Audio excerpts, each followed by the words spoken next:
Welcome to this week's Ask GMBN. Finally, Neil and I are back together. We've been separated for a couple of weeks, but we're back in the shed and we're going to try and answer some of your questions about mountain biking. You can obviously leave any questions you have in the comments down below or our social media with AskGMBN, the hashtag. Right, let's kick it off. First question comes in from Daniel Gregerson.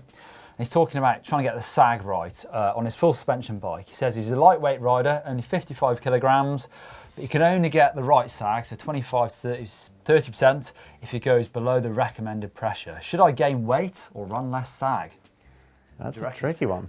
Probably wouldn't recommend going out and getting some McDonald's and eating that, but I mean, if you really feel that you wanted to gain some weight to become stronger in the bike, then I wouldn't be adverse to that, but certainly sag is pretty important, isn't it? Yeah, I wouldn't worry too much about the recommended pressure. I know you can go in the manuals and they do recommend these pressures for different weights, but I haven't found them always the most accurate. So just try and get the sag to the right amount and don't worry too much about actually what pressure it's at. Next one from Hayden. He races cross country. He says that his chain managed to jump off over his big chain ring. Any tips on how to prevent this? I'd say definitely set your gears, index them correctly. We've got a couple of maintenance videos that you could check out. Or if you really are having a problem and you're riding some sort of more technical stuff as well on the descents, and you could think about running a chain guide, but obviously if you're doing cross country that's added weight, so maybe just have a think, weigh up your options. Yeah, I would say double check your front neck set up right, it's not too high, and also make sure your chain's not too long. If you've got a really long chain, there's more slack to bounce around. And that or you could go for a derailleur with a clutch as well. Yeah, that could clutch be a benefit as well. Would help. Okay, next one, Lachlan Hewlett, another 55 kilo rider, another lightweight rider, and he's wondering what would be the best tyre pressure for cross-country racing with tubes and without. That's a bit of a tricky one, isn't it? People always ask about tyre pressure, but you can never go, oh, you know what, you're 55 kilos, you need 29 PSI. Yeah. It's sort of, I say, trial and error. Yeah, it depends on the tyres, how lightweight you're going with the tyres, also your riding style. Personally, I go always high 20s, 28-ish. But Neil, we could just throw straight to a video on how to set your tyre pressures for cross-country, downhill, or even enduro. So check it out. Yeah, what about you then, Donny? Enduro from downhill? Yeah, I guess enduro, sort of somewhere in the middle. You're actually thrashing a trail bike quite hard, so less travel than Mark on his downhill bike. So I like to ride pretty firm pressures. I run about 30 on the back because that takes a bit more hammer than the front, going down to about 28, 26 on the front. Next question comes from someone called Clearly Not Me. Any tips on bike specs for summer? Very hot summers here, all the dirt becomes very sand-like. That's a tough one, isn't it? Neil, let me just actually, I've got a brilliant idea. Yeah. Fat bike. Yeah.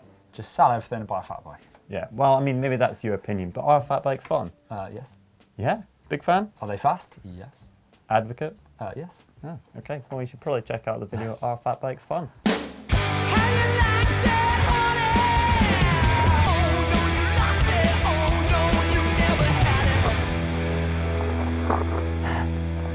So, all jokes aside, are fat bikes fun?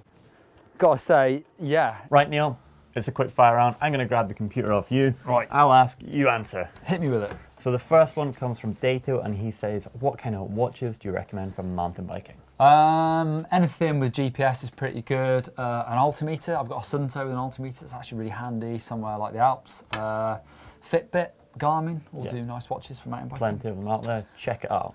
Luca Portic, he says, can you recommend any good mudguards? An ass saver is quite good for keeping your bum dry, or alternatively, you can make your own sort of front mudguard. We've done that in our top free upgrades for your bike, so check that one out. And then Adidas Tracksuit, he's saying, seize bolts, can you do a hacks video on them? Why not? But you shouldn't be seizing your bolts. Make sure they're greased and don't over tighten them.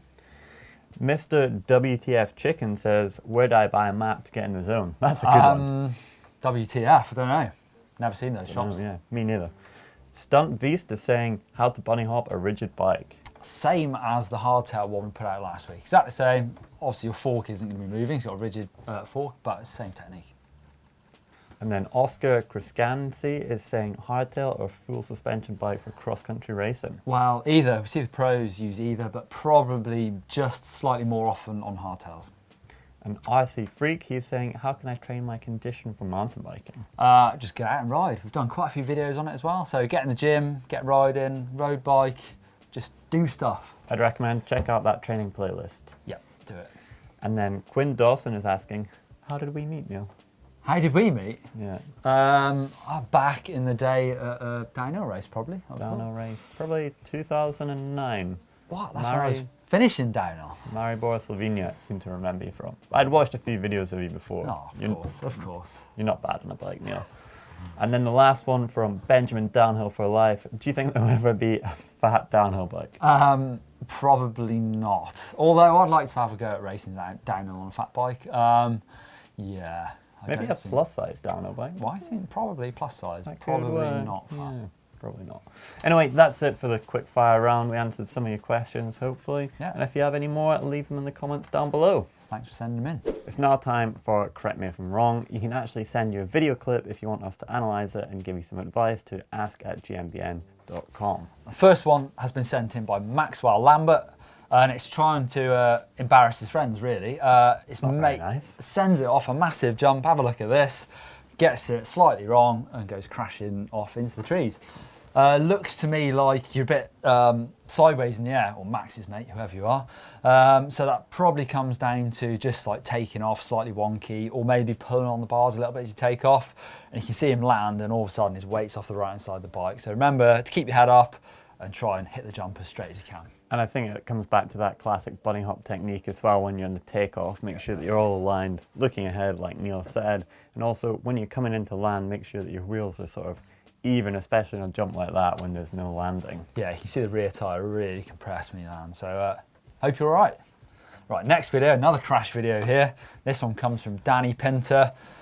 Sends a couple of jumps. The second jump goes pretty wrong, and he ends up actually breaking his wrist. So sorry to hear that, Danny. That's not good. So let's have a look. Okay, so first thing I'll say is get well soon, Danny, but I would go back to tabletops for now and really get that bunny hop technique down. So on the first jump, you sort of overshoot it, and then you don't use any pump, and you need to pump the landing of the first jump to get the speed for the second one.